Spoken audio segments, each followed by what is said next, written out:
Well, welcome everyone to the Bowling University studio in the International Bowling Campus here in Arlington, Texas. This is the Profit Break. Now, if you're joining us for the first time, we're glad you're here. Give us 15 minutes and you're going to be well on your way to improving yourself and your profitability. Now, folks, let's be honest, providing a great guest experience in today's business climate is more challenging than ever. But we have someone very special today that's here to help us. In fact, he's just written a book about it. On today's show, we're going to talk with Mr. Josh Liebman, who specializes in the guest experience with businesses like attractions, tourism, hospitality, including things like service standards, complaint resolution, and driving the guest loyalty. Now, Josh is a serial entrepreneur, a consultant, and a speaker. He also is the co-host of the Attractions Pros podcast and the proud author of his new book, The Hospitality Mentality: Create Raving Fans Through Your Guest Experience. Josh, great to see you again. Congratulations on the book, and thanks for joining us today. Thanks so much for having me. It's great to be here. Awesome. Well, hey, let's start at 30,000 feet. I know you work with a lot of different great clients there, but since the pandemic, in your eyes, what's kind of changed about the guest experience? Because it just feels like things are out of kilter. Yeah, no, it's an interesting question. And, I've thought about this a lot, and I feel like that the answer probably has changed a number of times in the last few years in whatever stage of pandemic recovery we've been in. One of the things that I hear a lot about has to do with the employee side and the overall service standard. And there are some people who tell me, well, the employees aren't delivering as great of an experience, or when I go out to eat or when I go do something, the service, it isn't that great anymore.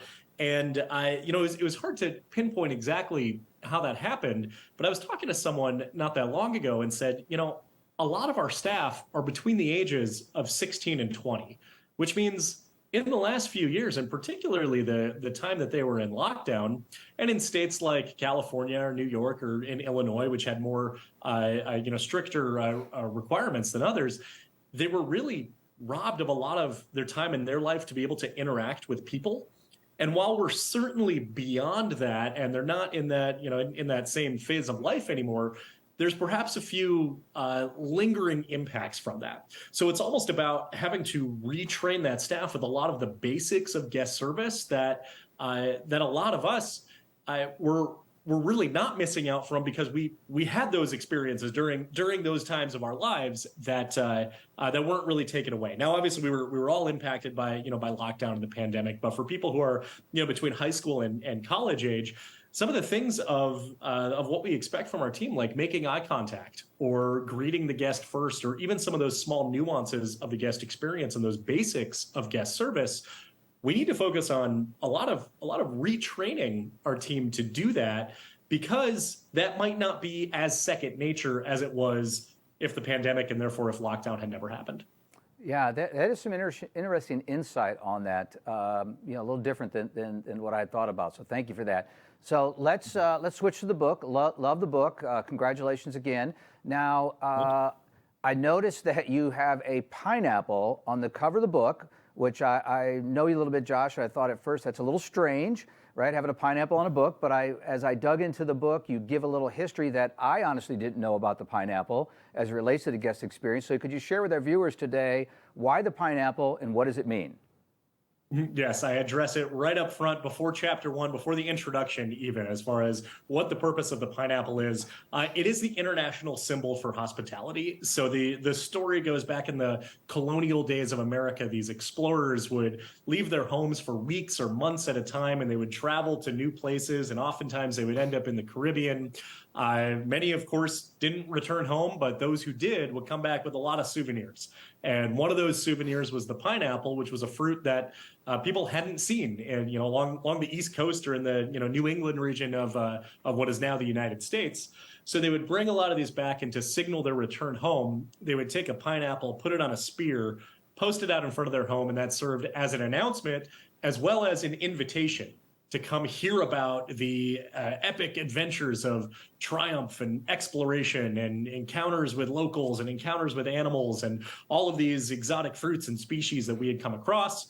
There was plenty of pineapple to share with everyone, and slowly but surely that became the symbol for hospitality. So even in front of many hotels, you'll see a pineapple. You'll see it in front of restaurants, even several residential buildings. You'll see it in a lot of marketing materials, and I felt it was the perfect symbol to put right there on the cover of the book.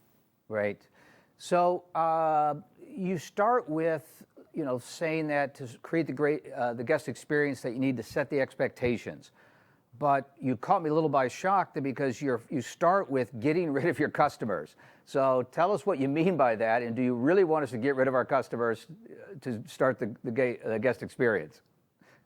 Yep, I figured it'd be a good idea to start with a little bit of a shock factor. What does he mean, get rid of your customers? That is what chapter 1 is called. The customer mindset and the customer experience implies a transactional relationship with the people you're doing business with. If we're getting into what we call the hospitality mentality, we need to get outside of this customer mindset and into the guest mindset.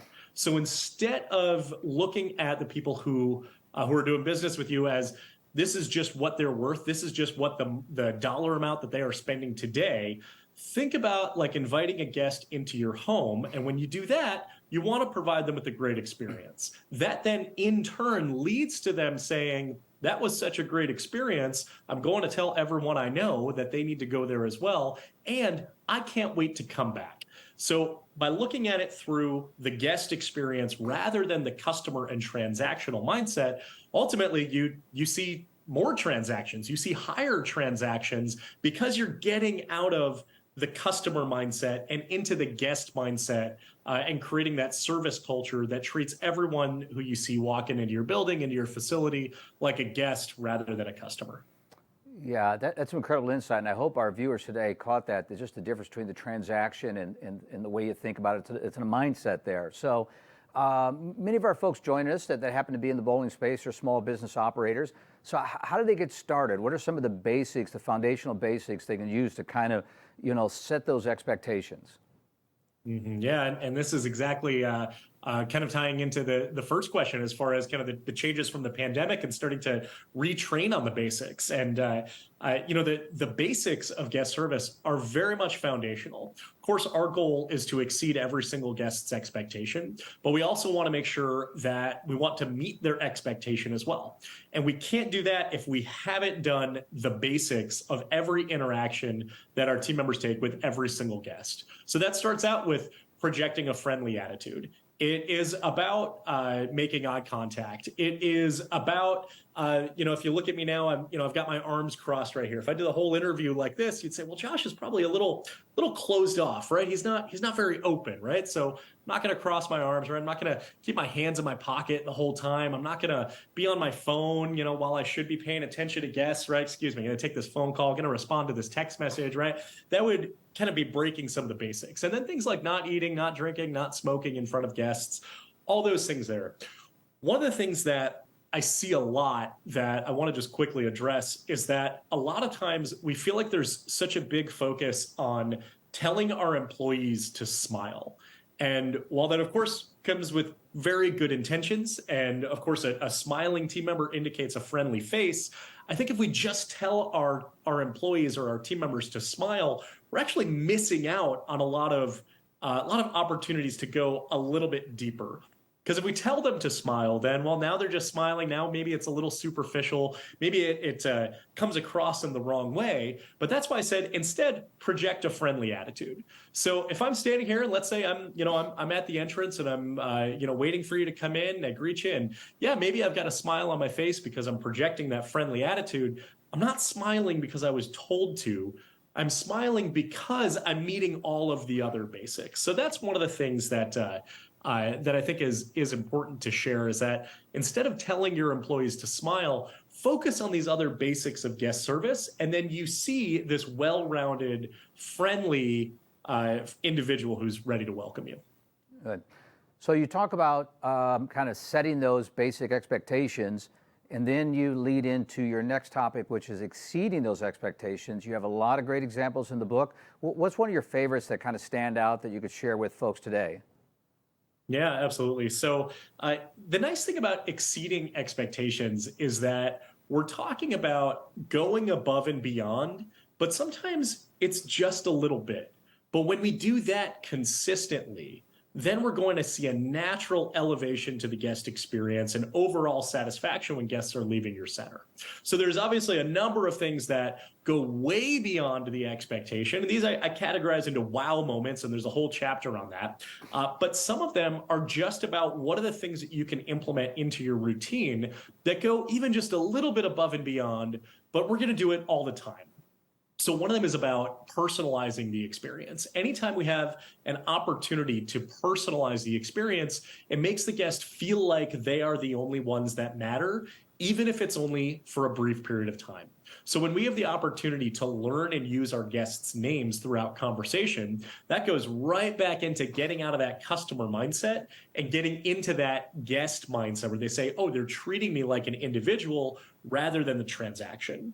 Another one too is about being more enthusiastic than your guests. So it's when you recognize, hey, if you work in a bowling center or in a family entertainment center or anywhere in the attractions industry, you're doing something every single day that is not part of the daily routine of your guests. And sometimes we forget that. So sometimes the job feels very ordinary. The job feels very regular.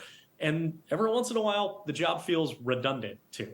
So to get out of that redundancy, we want to be more enthusiastic than our guests. One of my favorites, though, is when we anticipate guests' needs. And this is where we recognize that the guest doesn't know what they don't know. So they might not necessarily know what questions to ask. So it is about answering the questions that guests won't necessarily think to ask throughout their visit. We can't assume that the guest knows your operating hours, that they know where the entrance is, that they know where the restroom is, that they know how long they get on their lane. They know, how to order food and beverage, right? How to order more, right? So when we anticipate their needs, we recognize, you know what, the guest might not necessarily ask for that, but we want to get in front of that. We want to make sure they know how they can have the best possible experience, because the team member, they're the one who's got all the proficiency. So now they need to combine that proficiency with the awareness of the guest in front of them to be able to perhaps suggest or be able to maybe jump in and say, hey, here's how you can have an even better experience. Yeah, that's a great example. I know in our space, in the bowling world, we use a similar example when we talk about like assignment of lanes. I mean, we know where lane 10 is, but a guest may not know where lane 10 is if it's not their first time, if it's their first time being with us there. So great example and great reminder. So let's jump to this thing you call the experience loop. And the last thing you chat about in the book is putting fuel on the fire. And you talk about, measurement and optimizing that guest feedback. What are some ways that a small business can get started measuring feedback if maybe they haven't done it in the past? One of the ways is just by looking at the feedback that you're already getting from your guests. So look at your online reviews, look at your social media. What is it that guests are saying? So that's one of the ways to get started. Ideally, you want to get in front of that and you want to collect as much feedback internally as possible. Because one of the big things that I say often is that your guests aren't complaining enough. And I know that that sounds backwards and it sounds contradictory, but less than 4 people who have a negative experience somewhere are actually going to complain. The rest of them, they're simply not going to come back. So the more complaints that you're able to generate specifically through internal channels by asking your guests, by sending that post-visit follow-up to the guest to say, hey, what could we have done to make your experience even better? You now have the information, you've got the data, you've got the intelligence to know how you can improve the experience for the future. So as you look at all that data and all that feedback that comes in, it gives you more and more of what you need to know to make continual improvements, enhancements to the guest experience by saying, hey, these are our biggest friction points. These are the biggest things that guests are disappointed at. So this is what we're going to tackle first. And once we tackle that, well, now we can go on to the next one. And because it's called the feedback loop, we want to keep measuring the implementation of our initiatives. So if we have certain things that we're working on fixing, if people say, it's too crowded or it's too busy, or perhaps it's a service issue, or maybe it's a cleanliness issue, whatever it is, as we start to put things in place to be able to minimize that friction, now we want to keep measuring that so we know, are we doing a good enough job? Do we need to shift what it is that we're doing? And is this now no longer the biggest friction point? And if that's the case, what is? We're going to go on to the next one and we're going to work on that as well. Yeah. So Before we let you go today, let's sneak in one more quick one here, because your last statement really made me think about something, and that is, this idea of not if we're going to fail, but when we're going to fail, because we all fall short no matter how hard we try in the guest experience. Let's close on this topic of recovery strategies. You work with a lot of great brands. What are some of the, or can you share an example of a great recovery strategy that someone else might use that our viewers could learn from today? Yep. One, empower your team to be able to resolve service failures. The amount of people that I speak to who say we do not build in service recovery to our guest service training occasionally shocks me at how many people don't focus on that, because their default is if a guest complains, the team member says, let me get my manager. Anytime an employee says, let me get my manager, everybody loses, right? The guest is frustrated because now they have to wait longer. That problem is just going to fester. It's just going to get even worse. That team member feels helpless, and now they're broken from their routine. And now they realize when they come back, they might have more guests that they need to serve that would have been served had this not been interrupted. And then the manager is upset, right? You're in the back room, you're running payroll, you're doing schedules, you're putting out a fire over here. Well, now you're interrupted to come in to do this. So if you empower your team members to be able to resolve service failure, that shows that you recognize that service failures are part of your standard experience. Obviously, we want to strive for 100% satisfaction. But like you said, Bart, it's not if we fail, but it is when we have instances where the guest says their experience fell below their expectation. So if we empower our team, we know we can resolve that. The second part is not just empowering them to be able to take that step toward that resolution, but giving them what they need in the actual resolution process that actually solves the issue. So I call this the recovery toolbox. This is it about giving them more time on their lane? Is it comping them an appetizer? Is it giving them a discount on their next visit? You can strategize and you can recognize that there are a lot of things that you have to offer that have very high value to your guests, but little or no cost to the business. And those things right there that meet those two criteria, be able to empower your team to say, hey, you can give this away without asking questions, without having to get your manager or your supervisor. We're going to document it. We're going to track it. We want to make sure it's used responsibly. But hey, if you need to add more time to a guest's lane, don't let that interrupt your routine. Just go ahead and do that and recover from that service failure if there was an issue with their lane and the guest spoke up and the guest complained. So the more that we can streamline that recovery process and put that into the hands of the frontline team members, the smoother the operation is going to go, the more satisfied guests are going to be, because guest satisfaction after a complaint resolution is oftentimes higher than guests who don't have a poor experience to begin with, which I know that opens up a whole nother tangent we can go into with the recovery paradox, but it also makes the guest experience more efficient in general. Well, it sounds, Josh, like we're going to have you back, because there's a lot more to unpack there. But for now, folks, lots of great tips. But I want you to remember, you have to have a recovery strategy. Josh, thanks so much for joining us today. Thank you, Bart. I really appreciate the opportunity to be here. Our pleasure. So, folks, Josh's new book is available at all major book retailers, or you can connect with him directly at josh@liebmanleisure.com. That's josh@liebmanleisure.com. Now, if you're ready to start improving your profitability, you can reach us anytime at education@bpaa.com. So as we wrap up another edition of The Profit Break, remember, when your focus is on growing people, people will grow your business. Now, this episode, as well as all our previous Profit Break episodes, are available 24/7 for you and your team at bowlinuniversity.net. Plus, you're going to make sure that you mark your calendar, watch your email, join us on Facebook. We got new episodes launching every month. Until then, I'm Bart Berger, and remember, do for one what you wish you could do for everyone. We'll see you next time.